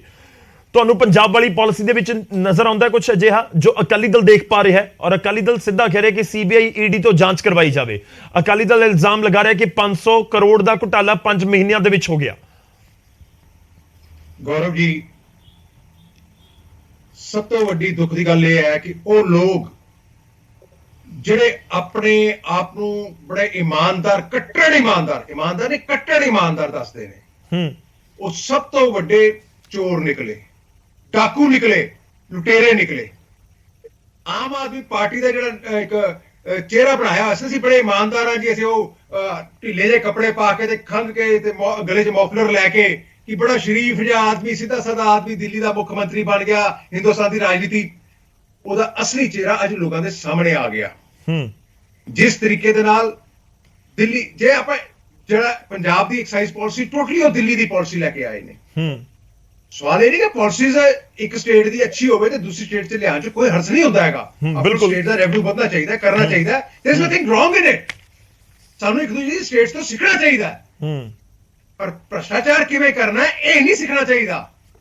ਦਿੱਲੀ ਦੇ ਵਿੱਚ ਜੋ ਕੀਤਾ ਇਹਨਾਂ ਨੇ, ਜੇ ਉਹ ਐਕਸਾਈਜ਼ ਪਾਲਿਸੀ ਇੰਨੀ ਚੰਗੀ ਸੀ, ਫਿਰ ਜਦੋਂ ਸੀਬੀਆਈ ਦੀ ਇਨਕੁਆਇਰੀ ਸ਼ੁਰੂ ਹੋਈ ਵਾਪਸ ਕਿਉਂ ਲਿੱਤੀ? ਜੇ ਗਵਰਨਰ, ਆਪਣੇ ਲੈਫਟੀਨੈਂਟ ਗਵਰਨਰ ਨੇ ਉਹਦੇ ਚ ਸੀਬੀਆਈ ਇਨਕੁਆਇਰੀ ਮਾਰ ਕਰ ਦਿੱਤੀ, ਫਿਰ ਉਹ ਵਾਪਸ ਕਿਉਂ ਲਿੱਤੀ? ਇਹਦਾ ਮਤਲਬ ਨਹੀਂ, ਸਰੀਨ ਸਾਹਿਬ ਤਰਕ ਕਾਲਾ ਨਹੀਂ, ਦਾਲ ਹੀ ਸਾਰੀ ਕਾਲੀ ਸੀਗੀ। ਨਹੀਂ, ਸਰੀਨ ਸਾਹਿਬ ਤਰਕ ਆਮ ਆਦਮੀ ਪਾਰਟੀ ਦਾ, ਉਹਨਾਂ ਦਾ ਨੁਮਾਇੰਦਾ ਇੱਥੇ ਅੱਜ ਨਹੀਂ ਹੈ, ਪਰ ਉਹਨਾਂ ਦੇ ਬਿਆਨ ਜਿਹੜੇ ਆਏ ਨੇ, ਤੁਸੀਂ ਵੀ ਸੁਣ ਰਹੇ ਸੀ ਮਲਵਿੰਦਰ ਕੰਗ ਨੂੰ, ਉਹ ਕਹਿੰਦੇ ਨੇ ਕਿ ਰੈਵਨਿਊ ਵਧੇਗਾ ਤੇ ਸਾਡਾ ਟੀਚਾ ਹੈ ਕਿ ਪੰਜਾਬ ਦੇ ਖਜ਼ਾਨੇ ਦੇ ਵਿੱਚ ਜ਼ਿਆਦਾ ਪੈਸਾ ਆਵੇ। ਸਾਡਾ ਟੀਚਾ ਹੈ ਕਿ ਪੰਜਾਬ ਦੇ ਜਿਹੜੇ ਟੈਕਸ ਦੇ ਪੈਸੇ ਆ ਉਹ ਵਧਣ, ਰੈਵਨਿਊ ਵੱਧ ਜਾਏ। ਇੱਥੋਂ ਤੱਕ ਦਾਅਵਾ ਹੈ ਕਿ ਪਹਿਲਾਂ 6000 ਕਰੋੜ ਰੁਪਏ ਹੁੰਦੀ ਸੀ ਕਮਾਈ, ਰੈਵਨਿਊ ਆਉਂਦਾ ਸੀ, ਤੇ ਇਸ ਵਾਰ ਟੀਚਾ 9600 ਕਰੋੜ ਤੋਂ ਜ਼ਿਆਦਾ। ਹਾਲਾਂਕਿ ਬਰਾੜ ਸਾਹਿਬ ਇਲਜ਼ਾਮ ਲਗਾ ਗਏ ਕਿ ਪਿਛਲੀ ਵਾਰ ਵੀ 7400 ਕਰੋੜ ਸੀ। ਗੌਰਵ ਜੀ, ਜੇ ਆંકੜਿਆਂ ਦੀ ਜਗਲਰੀ ਕਰਨੀ ਹੋਵੇ ਤੇ ਹਿੰਦੁਸਤਾਨ ਦੇ ਵਿੱਚ ਪੀਐਚਡੀ ਕਿਸੇ ਕੋਲ ਹੈਗੀ ਹੈ ਤੇ ਉਹ ਆਮ ਆਦਮੀ ਪਾਰਟੀ ਕੋਲ ਹੈ, ਮੂਰਖ ਬਣਾਉਂਦੀ ਲੋਕਾਂ ਨੂੰ। ਸਵਾਏ ਮੂਰਖ ਬਣਾਉਂਦੇ, ਇਹਨਾਂ ਕੋਲ ਕੁਝ ਨਹੀਂ ਹੈਗਾ। ਇੰਨੀ ਜਗਲਰੀ ਕਰਨਗੇ। ਮੈਨੂੰ ਇੱਕ ਚੀਜ਼ ਦੱਸੋ, ਮਾਰਜਨ ਆਫ ਪ੍ਰੋਫਿਟ ਜਿਹੜਾ ਉੱਥੇ 12% ਕੀਤਾ, ਉਹ ਜੋ 6% ਜਿਹੜਾ ਕਿਕਬੈਕ ਲੈ ਰਹੇ ਨੇ ਜੀ, ਕਿਉਂ? ਜੇ ਪੰਜਾਬ 'ਚ ਆਲਰੇਡੀ 5 ਜਾਂ 10 ਕਰਨ ਦੀ ਕੀ ਲੋੜ ਸੀਗੀ, ਉੱਥੇ ਵੀ 5% ਕਿਕਬੈਕ ਵਾਪਸ ਲੈ ਰਹੇ ਨੇ। ਔਰ ਲੋਕਾਂ ਨੂੰ ਮੂਰਖ ਬਣਾ, ਦੇਖੋ ਇਹ ਤੁਹਾਨੂੰ ਸਸਤੀ ਸ਼ਰਾਬ ਦੇਵਾਂਗੇ, ਸਾਡਾ ਐਕਸਾਈਜ਼ ਵਧੇਗਾ, ਸਾਡਾ ਉਹ ਵਧੇਗਾ। ਬਈ ਸਵਾਲ ਇਹ ਹੈ, ਸਰੀਨ ਸਾਹਿਬ ਥੋੜਾ ਜਿਹਾ ਹੋਰ ਸੌਖਾ ਕਰਾਂ, ਮੈਂ ਇੱਕ ਸੈਕਿੰਡ ਸੌਖਾ ਕਰਾਂ ਲੋਕਾਂ ਦੇ ਲਈ, ਬਹੁਤ ਸਾਰੇ ਲੋਕਾਂ ਨੂੰ ਨਹੀਂ ਪਤਾ ਹੁੰਦਾ, ਤੁਸੀਂ ਦੁਰਸਤ ਕਰਿਓ। ਤੁਸੀਂ ਕਹਿ ਰਹੇ ਹੋ ਕਿ 12% ਪੰਜਾਬ ਸਰਕਾਰ ਦਾ ਰੈਵਨਿਊ ਹੈ, 12% ਲੈਂਦੀ ਹੈ, ਪਰ ਬਾਅਦ ਦੇ ਵਿੱਚ 6% ਵਾਪਸ ਕਰ ਦਿੰਦੀ ਹੈ। ਆਮ ਤੌਰ ਤੇ ਜਿਵੇਂ ਸਬਸਿਡੀ ਵਾਪਸ ਹੋ ਜਾਂਦੀ ਹੈ ਉਸ ਤਰੀਕੇ ਨਾਲ ਕਿ 6% ਮੋੜ ਦਿੱਤਾ ਜਾਂਦਾ ਹੈ ਜਿਹੜੀ ਵੀ। ਨੋ ਯੂ ਆਰ ਮਿਸਟੇਕਨ ਜੀ। ਇਹ ਕੀ ਹੈ, ਇਹਨਾਂ ਨੇ L1 ਵਾਲਿਆਂ ਦਾ ਮਾਰਜਨ ਆਫ ਪ੍ਰੋਫਿਟ ਜਿਹੜਾ ਕਿ ਉਹਨਾਂ ਕੋਲ 5% ਹੁੰਦਾ ਸੀਗਾ, ਉਹਨੂੰ 12% ਕਰ ਦਿੱਤਾ ਦਿੱਲੀ ਦੇ ਵਿੱਚ, ਅਤੇ ਪੰਜਾਬ ਦੇ ਵਿੱਚ 10% ਕਰ ਦਿੱਤਾ। ਠੀਕ ਹੈ। ਉਹ ਜਿਹੜਾ 5% ਐਕਸੈਸ ਉਹਨਾਂ ਨੂੰ ਪ੍ਰੋਫਿਟ ਦੇ ਰਹੇ ਨੇ, ਉਹਨਾਂ ਚ ਇਹ ਕਿਹਾ ਕਿ 5 ਤੇ ਤੁਹਾਨੂੰ ਮਿਲਦਾ ਸੀ, ਤੁਹਾਡਾ 5 ਤੁਹਾਡੇ ਕੋਲੇ ਹੈ। ਅਸੀਂ ਤੁਹਾਡਾ 10% ਮਾਰਜਨ ਆਫ ਪ੍ਰੋਫਿਟ ਫਿਕਸ ਕਰਦੇ ਨੇ, ਜੋ 5% ਸਾਡਾ ਆਮ ਆਦਮੀ ਪਾਰਟੀ ਦਾ ਸਰਕਾਰ ਦਾ ਨਹੀਂਗਾ। 5% ਆਮ ਆਦਮੀ ਪਾਰਟੀ ਉਹ ਜੋ ਕਿਕਬੈਕ ਲੈ ਰਹੀ ਹੈ। ਇਹ ਐਲੀਗੇਸ਼ਨਸ ਹੋਏ ਨਾ, ਇਹ ਐਲੀਗੇਸ਼ਨਸ ਹੋਏ, ਇਹ ਪਾਲਿਸੀ ਦਾ ਹਿੱਸਾ ਨਹੀਂ ਹੋਇਆ।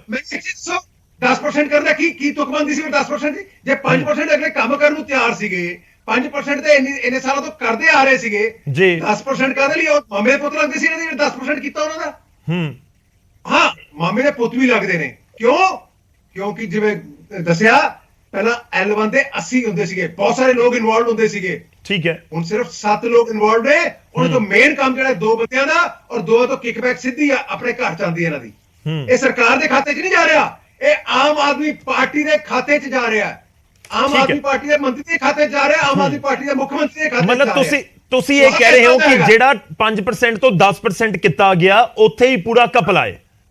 ਉੱਥੇ ਹੀ ਪੂਰਾ ਕਪਲਾ 5% ਉਹ ਆਮ ਆਦਮੀ ਪਾਰਟੀ ਦਾ ਕਿਕਬੈਕ ਹੈ ਉਹਦੇ 'ਚ। ਕਿ ਵੀ ਤੁਹਾਨੂੰ ਅੱਗੇ 5% ਪ੍ਰੋਫਿਟ ਮਿਲਦਾ ਸੀ, ਤੁਹਾਨੂੰ 5% ਪ੍ਰੋਫਿਟ ਮਿਲੇਗਾ, ਲੇਕਿਨ ਅਸੀਂ ਤੁਹਾਨੂੰ 5 ਦੀ ਜਗ੍ਹਾ 10% ਪ੍ਰੋਫਿਟ ਕਮਾਉਣ ਦੀ ਇਜਾਜ਼ਤ ਦਿੰਦੇ ਆ। ਉਹ 'ਚ 5% ਹਿੱਸਾ ਸਾਡਾ, 5% ਤੁਹਾਡਾ।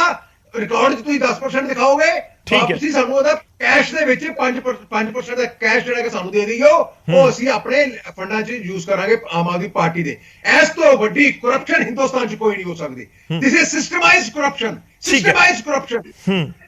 ਮੈਂ ਤੁਹਾਡੇ ਤੋਂ ਵਾਪਸ ਆਉਂਗਾ ਹੋਰ ਸਵਾਲਾਂ ਦੇ ਨਾਲ। ਮੈਂ ਇੱਕ ਵਾਰੀ ਖੜਿਆਲ ਸਾਹਿਬ ਨੂੰ ਐਡ ਕਰਾਂ। ਖੜਿਆਲ ਸਾਹਿਬ, ਤੁਹਾਡੀ ਨਜ਼ਰ ਦੇ ਨਾਲ ਇਹ ਪੂਰਾ ਮਾਮਲਾ, ਕਿਉਂਕਿ ਇਹ 5% 10% ਦੇ ਵਿੱਚ ਹੈ ਜੋ ਇਸ ਸਮੇਂ ਅਕਾਲੀ ਦਲ ਤੇ ਬੀਜੇਪੀ ਦੇ ਵੱਲੋਂ ਜ਼ਿਕਰ ਕੀਤਾ ਜਾ ਰਿਹਾ ਹੈ, ਪਰ ਦੂਜੇ ਪਾਸੇ ਸਰਕਾਰ ਦਾ ਤਰਕ ਕੀ ਹੈ? ਆਮ ਆਦਮੀ ਪਾਰਟੀ ਦਾ ਦੋ ਤਰਕ ਨੇ, ਇੱਕ ਕਹਿੰਦੇ ਰੈਵਨਿਊ ਵਧ ਰਿਹਾ ਹੈ, ਦੂਜਾ ਕਹਿੰਦੇ ਸ਼ਰਾਬ ਪੰਜਾਬ ਦੇ ਵਿੱਚ ਸਸਤੀ ਹੋ ਰਹੀ ਹੈ, ਤਸਕਰੀ ਰੁਕ ਰਹੀ ਹੈ। ਇਹ ਦੋਵੇਂ ਫॉर द ਸੇਕ ਆਫ ਆਰਗੂਮੈਂਟਸ ਕਹਿ ਦਿੰਦੇ ਆ ਸੱਚ ਹੈ, ਜਸਟ ਫॉर द ਸੇਕ ਆਫ ਆਰਗੂਮੈਂਟਸ। ਹੋ ਸਕਦਾ ਝੂਠ ਹੋਵੇ, ਲੇਕਿਨ ਜੇ ਸੱਚ ਹੈ ਕਿ ਕਰਪਸ਼ਨ ਨਹੀਂ ਹੋ ਸਕਦੀ ਗੌਰਵ ਜੀ, ਜੇ ਰੈਵਨਿਊ ਵੱਧਦਾ ਹੈ ਉਹਦੇ ਵਿੱਚ ਕਰਪਸ਼ਨ ਹੋ ਵੀ ਸਕਦੀ ਹੈ। ਤੇ ਦੂਜੀ ਗੱਲ, ਪਹਿਲਾਂ ਤਾਂ ਮੈਂ ਇਹ ਦੱਸਦਾ ਕਿ ਆਮ ਆਦਮੀ ਪਾਰਟੀ ਨੇ ਬੁਲਾਰਾ ਨਹੀਂ ਭੇਜਿਆ। ਬੁਲਾਰਾ ਤਾਂ ਨਹੀਂ ਭੇਜਿਆ ਕਿਉਂਕਿ ਇਹ ਇਨਡਿਫੈਂਸਿਬਲ ਹੈ, ਇਹਨੂੰ ਡਿਫੈਂਡ ਕੀਤਾ ਹੀ ਨਹੀਂ ਜਾ ਸਕਦਾ। ਤੇ ਮੈਂ ਹੁਣ ਤੁਹਾਡੇ ਸਾਹਮਣੇ ਕੁਝ ਤੱਥ ਰੱਖੂੰਗਾ, ਤੁਹਾਨੂੰ ਵੀ ਪਤਾ ਲੱਗ ਜੂ, ਕ੍ਰਿਸਟਲ ਕਲੀਅਰ ਕਰ ਦੂੰਗਾ ਸਧਾਰਨ ਭਾਸ਼ਾ ਦੇ ਵਿੱਚ ਜੀ। ਪਹਿਲਾਂ ਤਾਂ ਇੱਥੇ 3 ਇਸ਼ੂਜ਼ ਹੈ, ਇੱਕ ਇਸ਼ੂ ਨਹੀਂ ਹੈ। ਦਿੱਲੀ ਦਾ ਇਨਫਲੂਐਂਸ ਪੰਜਾਬ ਤੇ, ਆਮ ਆਦਮੀ ਪਾਰਟੀ ਸਰਕਾਰ ਦਾ, ਦੂਜਾ ਕਰਪਸ਼ਨ, ਤੇ ਤੀਜਾ ਹੈਗਾ ਕੁਇਡ ਪ੍ਰੋ ਕੋ, ਤੂੰ ਮੇਰਾ ਫਾਇਦਾ ਕਰ ਮੈਂ ਤੇਰਾ ਫਾਇਦਾ ਕਰੂੰਗਾ। ਤੇ ਜਦੋਂ ਪਾਲਿਸੀ ਸੇਮ ਹੈ, ਪਾਲਿਸੀ ਮੇਕਰ ਸੇਮ ਹੈ, ਮੋਡਸ ਆਪਰੈਂਡੀ ਸੇਮ ਹੈ, ਤੇ ਫੇਰ ਫਰਕ ਹੋ ਕਿਵੇਂ ਸਕਦਾ? ਹੁਣ ਜਿਹੜਾ ਦਿੱਲੀ ਮਾਡਲ ਹੈ ਇਹਨਾਂ ਦਾ ਲਿਕਰ ਪਾਲਿਸੀ ਜਿਹੜੀ ਕੁਐਸਚਨ ਹੋਈ ਹੈ, ਉਹਦੇ ਵਿੱਚ ਮਨੀਸ਼ ਸਿਸੋਦੀਆ ਸਾਹਿਬ ਤੇ FIR ਵੀ ਹੋ ਗਈ, CBI ਦੇ ਰਡਾਰ ਤੇ ਵੀ ਆ ਗਏ, ED ਦੇ ਰਡਾਰ ਤੇ ਵੀ ਆ ਗਏ। ਤੇ ਜਿਹੜੀਆਂ ਆ ਮੀਟਿੰਗਸ ਹੋਈਆਂ ਹਯਾਤ ਦੇ 5ਵੇਂ ਫਲੋਰ ਤੇ, ਰਾਘਵ ਚੱਡਾ ਜੀ ਵੀ ਸੀਗੇ, ਤੇ ਉਸ ਤੋਂ ਬਾਅਦ ਮਨੀਸ਼ ਸਿਸੋਦੀਆ ਜੀ ਨਾਲ ਮੁਲਾਕਾਤ ਹੋਈ ਮਈ 30 ਤੇ ਜੂਨ 6 ਨੂੰ। ਇਹ ਔਨ ਰਿਕਾਰਡ ਹੈ, ਬੜੇ ਚੈਨਲਸ ਨੇ ਵੀ ਰਿਪੋਰਟ ਕੀਤਾ, ਨਿਊਜ਼ ਰਿਪੋਰਟਸ ਵੀ ਹੈਗੀਆਂ। ਤੇ ਫਾਈਨੈਂਸ਼ੀਅਲ ਕਮਿਸ਼ਨਰ, ਐਕਸਾਈਜ਼ ਕਮਿਸ਼ਨਰ ਵੀ ਅਲੈਜਿਡਲੀ ਉੱਥੇ ਸੀਗੇ ਅਕੋਰਡਿੰਗ ਟੂ ਥੀਸ ਰਿਪੋਰਟਸ। ਤੇ ਇਹ ਤੋਂ ਬਾਅਦ ਗੌਰਵ ਜੀ ਸਭ ਤੋਂ ਜ਼ਰੂਰੀ ਚੀਜ਼ ਇਹ ਹੈ ਕਿ ਆਮ ਆਦਮੀ ਪਾਰਟੀ ਨੇ ਇੱਕ ਨੌਲੇਜ ਸ਼ੇਅਰਿੰਗ ਅਗਰੀਮੈਂਟ ਕੀਤਾ ਸੋ ਕਾਲਡ, ਤੇ ਕਹਿੰਦੇ ਜਿਹੜੀਆਂ ਚੰਗੀ ਚੀਜ਼ਾਂ ਉਹ ਕਾਪੀ ਕਰਨੀ ਚਾਹੀਦੀਆਂ। ਜਦੋਂ ਦਿੱਲੀ ਦੀ ਪਾਲਿਸੀ ਕੁਐਸਚਨ ਦੇ ਵਿੱਚ ਆ ਗਈ ਤਾਂ 100% ਹੈ ਕਿ ਪੰਜਾਬ ਦੀ ਪਾਲਿਸੀ ਵੀ is to be questioned, is to be probed। ਲੇਕਿਨ ਦਿੱਲੀ ਦੇ ਵਿੱਚ ਤਾਂ ਆਪਣਾ CBI ਨੇ ਰੇਡ ਕਰਤੀ, ED ਦੇ ਰਡਾਰ ਤੇ ਆ ਗਏ। ਇੱਥੇ ਆਉਣਾ ਬੜਾ ਜ਼ਰੂਰੀ ਹੈ ਤਾਂ ਕਿ ਐਕਸਪੋਜ਼ੇ ਹੋ ਸਕੇ। 2-3 ਚੀਜ਼ਾਂ ਜਿਹੜੀਆਂ ਮਿਸ ਹੋਈਆਂ ਉਹ ਇਹ ਹੈ ਕਿ ਕੰਪਨੀਆਂ ਦਾ ਪ੍ਰੋਫਿਟ ਤਾਂ ਵਧਿਆ, ਲੇਕਿਨ ਇਹ ਜਿਹੜੀਆਂ ਕੰਪਨੀਆਂ ਹੈ ਇਹਨਾਂ ਦਾ ਜਿਹੜਾ L1 ਲਾਇਸੈਂਸ ਹੈ ਨਾ, ਇਹ L1 ਲਾਇਸੈਂਸ ਪਹਿਲਾਂ ਤਾਂ ਸਿਰਫ ਇੱਕ ਜਿਹੜੀ ਮੈਨੂਫੈਕਚਰਿੰਗ ਕੰਪਨੀ ਹੈ ਉਹ ਸਿਰਫ ਇੱਕ ਕੰਪਨੀ ਹੈਂਡਲ ਕਰੂਗੀ, ਤੇ ਦੂਜਾ ਪੰਜਾਬ ਦੀ ਕੰਪਨੀਆਂ ਨੂੰ ਕਿਵੇਂ ਕੱਢਿਆ ਇਹਨਾਂ ਨੇ, ਮੈਂ ਤੁਹਾਨੂੰ ਦੱਸਦਾ ਹੈ। ਬੇਸਿਕਲੀ ਇਹਨਾਂ ਨੇ ਕੀ ਕਿਹਾ ਵੀ ਜਿਹੜਾ ਕੋਈ ਸਟੇਕ ਹੈ ਰਿਟੇਲ ਦੇ ਵਿੱਚ ਨਹੀਂ ਹੋਣਾ ਚਾਹੀਦਾ ਕਿਸੇ ਵੀ ਕੰਪਨੀ ਦਾ ਪੰਜਾਬ ਦੇ ਵਿੱਚ। ਹੁਣ ਜਦੋਂ ਪੰਜਾਬ ਦੇ ਵਿੱਚ ਹੀ ਤੁਹਾਡਾ ਸਟੇਕ ਨਹੀਂ ਹੋਊਗਾ ਤੇ ਤੁਸੀਂ ਕਿਵੇਂ ਪੰਜਾਬ ਦੀ ਕੰਪਨੀ ਨੂੰ ਇਨਵੋਲਵ ਕਰੋਗੇ? ਸੋ ਦੇਅਰਫੋਰ ਪੰਜਾਬ ਦੀਆਂ ਕੰਪਨੀਆਂ ਬਾਹਰ ਕੱਢਤੀਆਂ। ਫਿਰ ਦੂਜਾ, ਇਹ 30 ਕਰੋੜ ਦਾ ਜਿਹੜਾ ਸਮ ਹੈ, ਇਹ 30 ਕਰੋੜ ਦੇ ਸਮ ਦੇ ਕਿਵੇਂ ਪਹੁੰਚ ਗਏ? ਸਮਾਲ ਪਲੇਅਰਸ ਦਾ ਕੀ ਹੋਊਗਾ? ਦੇਖੋ ਹੁਣ ਤਾਂ ਕੇਜਰੀਵਾਲ ਸਾਹਿਬ ਕਹਿਣਗੇ ਵੀ ਸਮਾਲ ਬਿਜ਼ਨੈਸਿਸ ਨੂੰ ਵੀ ਅੱਗੇ ਆਉਣਾ ਚਾਹੀਦਾ ਹੈ, ਸਟਾਰਟਅਪਸ ਨੂੰ ਅੱਗੇ ਆਉਣਾ ਚਾਹੀਦਾ, ਆ ਹੋਣਾ ਚਾਹੀਦਾ ਹੈ। ਲੇਕਿਨ ਇਹਦੇ ਕਰਕੇ 30 ਕਰੋੜ ਕਰਕੇ 1 ਸਾਲ ਦੇ ਕਰਕੇ ਸਾਰੇ ਸਮਾਲ ਪਲੇਅਰਸ ਵਰ ਡਨ ਅਵੇ ਵਿਦ। ਸਿਰ ਵੱਡੇ ਪਲੇਅਰਸ ਰਹਿ ਗਏ, ਉਹੀ ਪਲੇਅਰ ਜਿਹੜੇ ਆਮ ਆਦਮੀ ਪਾਰਟੀ ਦੇ ਨਾਲ ਦਿੱਲੀ ਦੇ ਵਿੱਚ ਕੁਐਸਚਨ ਵੀ ਹੋ ਰਹੇ ਆ। ਦੂਜਾ ਇਹ ਹੈ ਕਿ ਆਮ ਆਦਮੀ ਪਾਰਟੀ ਨੇ ਇੱਥੇ ਇਨਫਲੂਐਂਸ ਕਿਵੇਂ ਕੀਤਾ? ਦੇਖੋ ਆਮ ਆਦਮੀ ਪਾਰਟੀ ਦੇ ਪੰਜਾਬ ਦੇ ਕਨਵੀਨਰ ਕੇਜਰੀਵਾਲ ਸਾਹਿਬ, ਇਹਨਾਂ ਦੇ ਐਡਵਾਈਜ਼ਰੀ ਕਮੇਟੀ ਦੇ ਚੇਅਰਮੈਨ ਉਹ ਵੀ ਬਾਹਰਲੇ, ਚੱਡਾ ਸਾਹਿਬ, ਇਹਨਾਂ ਦੇ ਜਿਹੜੇ ਲਾਅ ਆਫਿਸਰਸ ਨੇ ਉਹ ਵੀ ਬਾਹਰਲੇ, ਦਿੱਲੀ ਤੋਂ ਵੀ ਆਏ ਹੋਏ ਆ ਬਹੁਤ। ਫਿਰ ਇਹਨਾਂ ਦੇ ਜਿਹੜੇ ਲਿਕਰ ਲਾਇਸੈਂਸੀਜ਼ ਨੇ ਉਹ ਵੀ ਮੈਜੋਰਿਟੀ ਆਫ them ਬਾਹਰਲੇ। ਸੋ ਦੇਅਰਫੋਰ ਪੰਜਾਬ ਦੇ ਹੱਕਾਂ ਨੂੰ ਜਿਵੇਂ ਆਮ ਆਦਮੀ ਪਾਰਟੀ ਨੇ ਕੰਪਰੋਮਾਈਜ਼ ਕੀਤਾ, ਇਹਦੇ ਵਿੱਚ ਕੋਈ ਦੋ ਰਾਹ ਨਹੀਂ ਹੈਗੀ ਵੀ ਦਿੱਲੀ ਹੁਣ ਪੰਜਾਬ ਨੂੰ ਓਵਰਟੇਕ ਕਰ ਰਿਹਾ ਹੈ। ਪੰਜਾਬ 'ਚ ਕੀ ਹੋਊਗਾ, ਕਦੋਂ ਹੋਊਗਾ, ਕਿਵੇਂ ਹੋਊਗਾ, ਦਿੱਲੀ ਤੋਂ ਇਹ ਮੋਡਲ ਦੱਸੀ ਜਾ ਰਹੀ ਹੈ ਤੇ ਪੰਜਾਬ ਨੂੰ ਫੋਲੋ ਕਰ ਰਿਹਾ, ਤਾਂ ਕਰਕੇ ਇਨਕੁਆਇਰੀ ਹੋਣਾ ਬੜਾ ਜ਼ਰੂਰੀ ਹੈ। ਦੂਜੀ ਗੱਲ, ਮੈਂ ਇਹਨਾਂ ਨੂੰ ਇੱਕ ਇਹ ਚੀਜ਼ ਪੁੱਛਦਾ ਹੈ ਕਿ ਇਹ ਕਹਿੰਦੇ ਆ ਵੀ ਸਰਕਾਰ ਜਿਹੜੀ ਹੈਗੀ ਹੈ ਜ਼ੀਰੋ ਟੋਲਰੈਂਸ ਫॉर ਕਰਪਸ਼ਨ ਰੱਖਦੀ ਹੈ। ਸੋ ਆਮ ਆਦਮੀ ਪਾਰਟੀ ਕਹਿ ਕਰੇ, ਆਪ ਹੀ ਇੱਕ ਇਨਕੁਆਇਰੀ ਨੂੰ ਐਕਸੈਪਟ ਕਰ ਲੇ, कहते भी सानू CBI प्रूव कर ले, जिवें चैलेंज सटदे हुंदे केजरीवाल साहब लिख के दिंदे हुंदे, लिख के दे देन भी हमारी इंक्वायरी हो जाए। नहीं कुछ निकलिया तो कोई गल नहीं, जे निकलिया आ तो then you must be accountable for that. So therefore Aam Aadmi party जे जीरो टॉलरेंस कहंदी है, they must accept an inquiry suo motu, अपनी मर्जी दे नाल मंगो, वॉलंटरीली मंगो, ताकि लोकां नूं पता लग सके आम आदमी पार्टी नूं चैलेंज है। ते चौथी गल गौरव जी जो बड़ी जरूरी है, वैसे तो काफी पॉइंट्स देखो, एक्साइज पॉलिसी है क्योंकि तिन्ने स्पोक्सपर्सन ने तो ऑलरेडी जेड़ा टिप्पणी कीती है, there is not much to cover, but political जेड़ा इशू है आम आदमी पार्टी ने एक चीज पूछते हैं कि आम आदमी पार्टी जे कहंदी है थोड़े अपना सेम स्टैंडर्ड्स है, डबल स्टैंडर्ड्स नहीं है, ਤਾਂ ਇੱਥੇ ਜਦੋਂ ਵਿਜੇ ਸਿੰਗਲਾ ਨੇ ਕਰਪਸ਼ਨ ਕੀਤੀ ਸੀ ਤੁਸੀਂ ਉਹਨੂੰ ਮੰਤਰੀ ਪਦ ਤੋਂ ਉਤਾਰਿਆ। ਦਿੱਲੀ ਦੇ ਵਿੱਚ ਮਨੀਸ਼ ਸਿਸੋਦੀਆ ਜੀ ਤੇ FIR ਹੋ ਗਈ, ED CBI ਦੇ ਰਡਾਰ ਤੇ ਆ ਗਏ, ਉਹਨੂੰ ਡਿਪਟੀ CM ਦੇ ਪਦ ਤੋਂ ਕਦੋਂ ਉਤਾਰ ਰਹੇ ਹੋ? ਕਿਉਂਕਿ ਇਹ ਤਾਂ ਤੁਹਾਡਾ ਆਪਣਾ ਦੋਹਰਾ ਮਾਪਦੰਡ ਹੋ ਗਿਆ ਨਾ ਅਦਰਵਾਈਜ਼। ਤੇ ਦੂਜਾ ਇਹਨਾਂ ਨੂੰ ਇਹ ਵੀ ਗੱਲ ਪੁੱਛਦੇ ਆ ਕਿ ਮਨੀਸ਼ ਸਿਸੋਦੀਆ ਸਾਹਿਬ ਜੇ ਕੁਇਟ ਹੋ ਗਏ, ਜੇ ਬਾਇਜ਼ਤ ਬਰੀ ਹੋ ਗਏ ਤਾਂ ਦੇ ਦਿਓ ਡਿਪਟੀ CMਸ਼ਿਪ, ਤੇ ਜੇ ਨਾ ਹੋਏ ਤਾਂ is it not right, is it not what the proprietary demands ਕਿ ਯਾਰ ਉਹ ਬੰਦਾ ਨਹੀਂ ਹੋਣਾ ਚਾਹੀਦਾ controlling, because Delhi council of ministers ਉਹਨਾਂ ਕੋਲੇ ਮਿਨਿਸਟਰੀ ਨਹੀਂ ਸੀ। ਹਾਊਐਵਰ ਉਹ ਇਨਵੋਲਵ ਹੋ ਕੇ ਲਿਕਰ ਪਾਲਿਸੀ ਦੇ ਵਿੱਚ ਮਹਿਕਮਾ ਉਹਨਾਂ ਕੋਲ ਹੈ ਨਹੀਂ। ਨਾਲੇ ਚੌਥਾ, ਆਮ Aadmi party time and again Doge ਕਰਦੀ ਹੈ। ਗੌਰਵ ਜੀ, ਜਦੋਂ ਸਾਨੂੰ ਸਵਾਲ ਹੁੰਦੇ ਆ, ਜਦੋਂ ਆਸ਼ੂ ਜੀ ਦਾ ਟੌਪਿਕ ਸੀਗਾ, ਅਸੀਂ ਭੇਜੇ ਸਾਰੇ ਚੈਨਲ ਤੇ ਸਪੋਕਸਪਰਸਨ ਗਏ। ਜਦੋਂ ਮਜੀਠੀਆ ਸਾਹਿਬ ਦਾ ਹੁੰਦਾ ਹੈ, ਸ਼੍ਰੋਮਣੀ ਅਕਾਲੀ ਦਲ ਭੇਜਦਾ ਹੈ, BJP ਦਾ ਹੁੰਦਾ, BJP ਭੇਜਦੇ, ਕਿਉਂਕਿ ਟਫ ਕੁਐਸਚਨਸ ਨੂੰ you can answer when there is something to be answered. ਜਦੋਂ ਹੈ ਹੀ ਇਨਡਿਫੈਂਸਿਬਲ, ਉਹਨਾਂ ਨੂੰ ਪਤਾ ਹੈ ਡਿਫੈਂਡ ਨਹੀਂ ਹੋ ਸਕਦਾ, ਤਾਂ ਕਰਕੇ ਬੁਲਾਰਾ ਨਹੀਂ ਭੇਜਿਆ। ਇੱਥੋਂ 100% ਕਨਫਰਮ ਹੋ ਜਾਂਦਾ ਕਿ Aam Aadmi Party is trying to something. So ਜਿੰਨਾ ਜਲਦੀ ਇਨਕੁਆਇਰੀ ਹੋਊਗੀ ਉਨਾ ਹੀ ਜਲਦੀ ਸੱਚ ਸਾਹਮਣੇ ਆਊਗਾ, ਤੇ ਉਮੀਦ ਆਮ ਆਦਮੀ ਪਾਰਟੀ ਚੈਲੰਜ ਐਕਸੈਪਟ ਕਰੂਗੀ ਤੇ ਵੋਲੰਟਰਲੀ ਕਹੂਗੀ ਇਨਕੁਆਇਰੀ ਹੋਵੇ।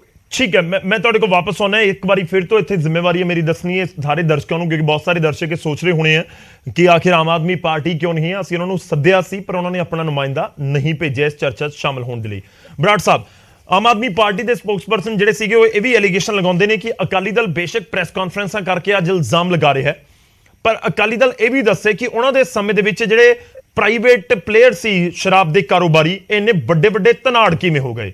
ਬੇਸਿਕਲੀ ਇਲਜ਼ਾਮ ਇਹ ਲਗਾ ਰਹੇ ਨੇ ਕਿ ਅਸੀਂ ਉਹੀ ਪੂਰਾ ਸਿਸਟਮ ਖਤਮ ਕੀਤਾ ਹੈ, ਇਸ ਕਰਕੇ ਅਕਾਲੀ ਦਲ ਉਸ ਦੇ ਉੱਤੇ ਸਵਾਲ ਚੁੱਕ ਰਿਹਾ ਹੈ। ਦੇਖੋ, ਸਭ ਤੋਂ ਪਹਿਲਾਂ ਤਾਂ ਗੌਰਵ ਜੀ ਮੈਂ ਇੱਕ ਬੇਨਤੀ ਕਰਦਿਆਂ ਕਿ ਤੁਹਾਡਾ ਧੰਨਵਾਦ ਹੈ, ਤੁਸੀਂ ਲੋਕਾਂ ਨੂੰ ਕਲੀਅਰ ਕੀਤਾ ਹੈ ਕਿ ਆਮ ਆਦਮੀ ਪਾਰਟੀ ਦੇ ਬੁਲਾਰੇ ਨੂੰ ਬੁਲਾਉਣ ਦੇ ਬਾਵਜੂਦ ਜਿਹੜੇ ਨਹੀਂ ਆ ਰਹੇ। ਇੱਥੋਂ ਜਿਵੇਂ ਕਾਂਗਰਸ ਦੇ ਪ੍ਰਵਕਤਾ ਨੇ ਵੀ ਦੱਸਿਆ ਕਿ ਉਹਨਾਂ ਕੋਲੇ ਜਵਾਬ ਹੀ ਨਹੀਂ ਹੈ, ਔਰ ਮੈਂ ਪੰਜਾਬ ਦੇ ਬੁਲਾਰਿਆਂ ਦਾ ਧੰਨਵਾਦ ਵੀ ਕਰੂੰਗਾ ਕਿ ਦਿੱਲੀ ਵਾਲਿਆਂ ਨੂੰ ਡਿਫੈਂਡ ਕਰਨਾ ਬੰਦ ਕਰਤਾ। ਚੰਗੀ ਗੱਲ ਹੈ, ਪੰਜਾਬ ਦਾ ਪੈਸਾ, ਪੰਜਾਬ ਦੇ ਲੋਕ ਹੈ, ਪੰਜਾਬ ਦੇ ਲੋਕਾਂ ਨੇ ਪੰਜਾਬ ਦੇ ਲੋਕਾਂ ਨੂੰ ਚੁਣਿਆ, ਨਾ ਕਿ ਕਿਸੇ ਹੋਰ ਨੂੰ ਚੁਣਿਆ, ਤੇ ਪੰਜਾਬ ਦੇ ਲੋਕ ਚਲਾਉਣ ਤਾਂ ਮੇਰਾ ਖਿਆਲ ਹੈ ਕਿ ਉਹ ਪੰਜਾਬ ਨਾਲ ਧਰੋਹ ਸ਼ਾਇਦ ਨਾ ਕਮਾਉਣਗੇ। ਇਹ ਮੈਂ ਬੇਨਤੀ ਕਰਦਿਆਂ ਪਹਿਲੀ ਗੱਲ ਤਾਂ ਮੇਰੀ ਇਹ ਹੈ। ਦੂਜੀ ਮੈਂ ਬੇਨਤੀ ਕਰਦਿਆਂ ਕਿ ਜਿਹੜਾ ਉਹਨਾਂ ਨੇ ਕਿਹਾ ਕਿ ਸ਼ਰਾਬ ਦੇ ਜਿਹੜੇ ਪ੍ਰਾਈਵੇਟ ਪਾਰਟਨਰ ਸੀ ਵੱਡੇ ਹੋ ਗਏ, ਫਲਾਨਾ ਹੋ ਗਿਆ, ਜਿਹੜਾ ਵੀ ਕਿਹਾ, ਪਰ ਮੈਂ ਇੱਕ ਬੇਨਤੀ ਕਰਦਿਆਂ ਕਿ ਸਾਡੇ ਤਾਂ ਜਿਹਦਾ ਵੀ ਨਾਂ ਲੈਂਦੇ ਜਾਂ ਤਾਂ ਨਾਂ ਲੈਂਦੇ, ਮੈਂ ਲੈ ਦਿੰਦਾ ਕਿ ਸਾਡੀ ਪਾਰਟੀ ਦਾ ਇੱਕ MLA ਰਿਹਾ, ਉਹਦਾ ਸ਼ਰਾਬ ਦਾ ਕਾਰੋਬਾਰੀ ਹੈ। ਇਹ ਉਹਨਾਂ ਦਾ ਬਲੂ ਆਈਡ ਬੁਆਈ ਹੈ, ਜਿਹੜਾ 5-6 ਕੰਪਨੀਆਂ ਨਾ ਦਿੱਲੀ ਦੇ ਵਿੱਚ, ਉਹਨਾਂ ਚੋਂ ਇੱਕ ਉਹ ਵੀ ਹੈਗਾ।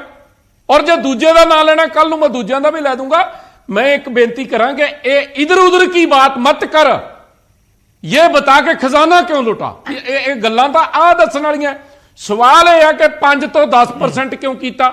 जिन्ना ब्रांडां दी शराब 80% पंजाब च बेच रहे हो, 300 ਤੋਂ 500 रुपए पेटी का वध रेट क्यों कीता।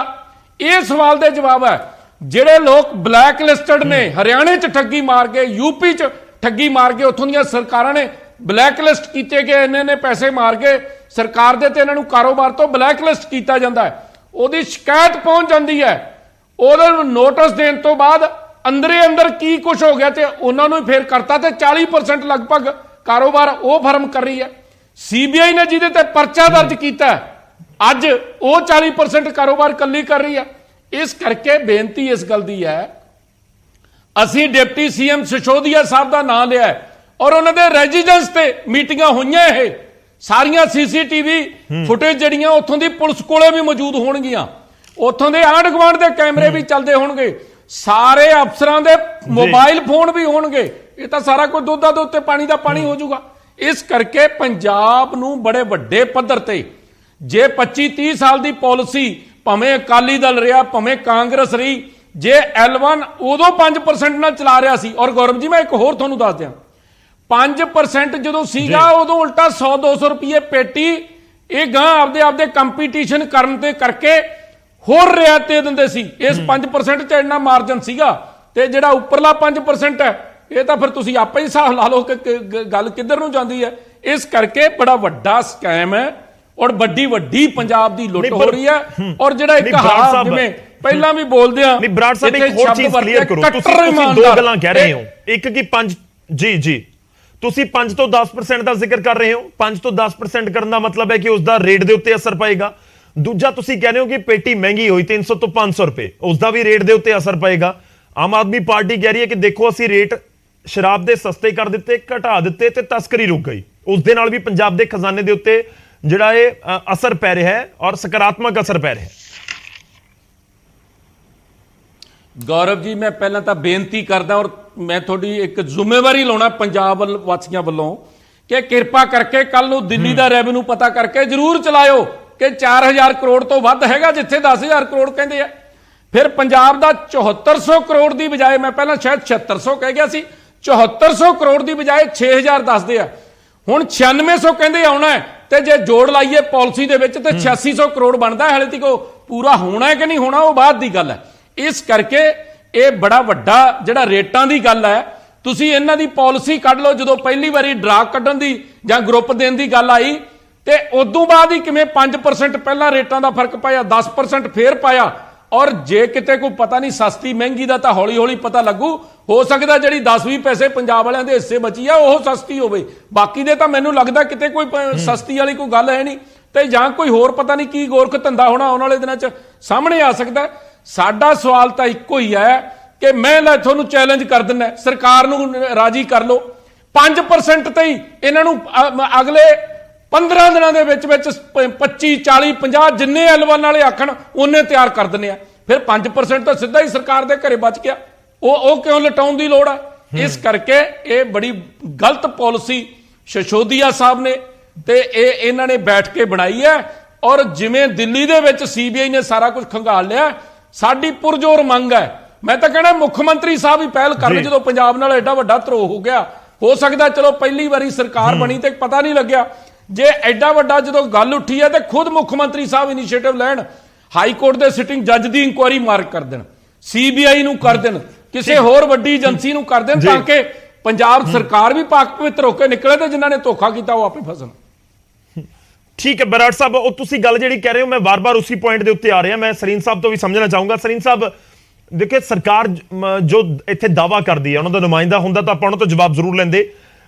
ਜੋ ਦਾਵਾ ਆਮ ਆਦਮੀ ਪਾਰਟੀ ਜਾਂ ਸਰਕਾਰ ਦੇ ਵੱਲੋਂ ਕੀਤਾ ਜਾਂਦਾ ਕਿ ਸ਼ਰਾਬ ਸਸਤੀ ਹੋਈ ਹੈ, ਹੁਣ ਲੋਕ ਇਸੇ ਦੁਚਿੱਤੀ ਦੇ ਵਿੱਚ ਨੇ ਕਿ ਇੱਕ ਪਾਸੇ ਕਮਿਸ਼ਨ ਵਧਾ ਦਿੱਤਾ ਗਿਆ, 5% ਤੋਂ 10% ਕਰ ਦਿੱਤਾ ਗਿਆ, ਦੂਜੇ ਪਾਸੇ ਜਿਹੜਾ ਪੇਟੀ ਦੇ ਉੱਤੇ ਸ਼ਰਾਬ ਦੇ ਉੱਤੇ ਰੇਟ ਦੇ ਉੱਤੇ ਅਸਰ ਨਜ਼ਰ ਆਉਂਦਾ ਹੈ। ਤਾਂ ਫਿਰ ਸਸਤੀ ਕਿਵੇਂ ਹੋਈ ਸ਼ਰਾਬ?